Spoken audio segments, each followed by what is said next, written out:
Dukung terus syiar kami dengan cara subscribe, like, dan share, agar channel ini lebih bermanfaat. Kisah Mbah Soleh murid Sunan Ampel adalah sebuah keajaiban yang tak ada duanya. Ada seorang manusia dikubur hingga 9 kali. Ini bukan cerita buatan, melainkan ada buktinya. Di sebelah timur Masjid Agung Sunan Ampel ada 9 kuburan. Itu bukan kuburan 9 orang, tapi hanya kuburan seorang, yaitu murid Sunan Ampel yang bernama Mbah Soleh. Kisahnya demikian. Mbah Soleh adalah tukang sapu Masjid Ampel di masa hidupnya Sunan Ampel. Apabila menyapu lantai masjid, sangatlah bersih sekali, sehingga orang yang sujud di masjid tanpa sajadah tidak merasa ada debunya. Ketika Mbah Soleh wafat, beliau dikubur di depan masjid. Ternyata tidak ada santri yang sanggup mengerjakan pekerjaan Mbah Soleh, yaitu menyapu lantai masjid dengan bersih sekali. Maka sejak ditinggal Mbah Soleh, masjid itu pun lantainya menjadi kotor.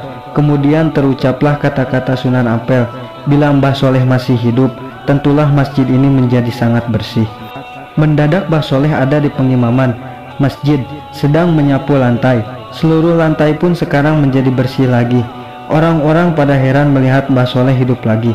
Beberapa bulan kemudian Mbah Soleh wafat lagi dan dikubur di samping kuburannya dahulu. Masjid menjadi kotor lagi. Lalu terucaplah kata-kata Sunan Ampel seperti dulu. Mbah Soleh pun hidup lagi. Hal ini berlangsung beberapa kali, sehingga kuburannya ada 8. Pada saat kuburan Mbah Soleh ada 8, Sunan Ampel meninggal dunia. Beberapa bulan kemudian Mbah Soleh meninggal dunia, sehingga kuburan Mbah Soleh ada 9. Kuburan yang terakhir berada di ujung paling timur.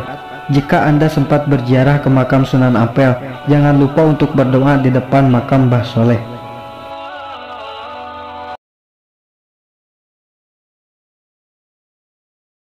Kisah Mbah Son Haji murid Sunan Ampel. Mbah Son Haji sering disebut Mbah Bolong. Ini bukan gelar kosong atau sekedar sebuah olok-olokan. Beliau adalah seorang murid Sunan Ampel yang juga mempunyai karomah luar biasa. Kisahnya demikian. Pada waktu pembangunan Masjid Agung Sunan Ampel, Son Haji lah yang ditugasi mengatur letak pengimamannya. Son Haji bekerja dengan tekun dan penuh perhitungan. Jangan sampai letak pengimaman itu tidak menghadap ke arah kiblat. Tapi setelah bangunan itu jadi, banyak orang yang meragukannya, apa betul letak pengimaman masjid ini terhadap kiblat. Demikian kata orang-orang yang meragukan pekerjaan Son Haji. Son Haji tidak menjawab, melainkan melubangi dinding pengimaman sebelah barat, lalu berkata, "Lihatlah ke dalam lubang ini, kalian akan tahu apakah pengimaman ini sudah menghadap kiblat atau belum." Orang-orang itu segera melihat ke dalam lubang yang dibuat oleh Son Haji. Ternyata di dalam lubang itu mereka dapat melihat Ka'bah yang berada di Mekah. Orang-orang pun pada kagum semua. Sejak itu mereka tidak berani menganggap remeh pada Son Haji, dan Son Haji kemudian mendapat julukan Mbah Bolong. Makam Mbah Son Haji atau Mbah Bolong ini terletak di muka Masjid Agung Sunan Ampel. Nama Sunan Ampel dijadikan nama universitas di Surabaya.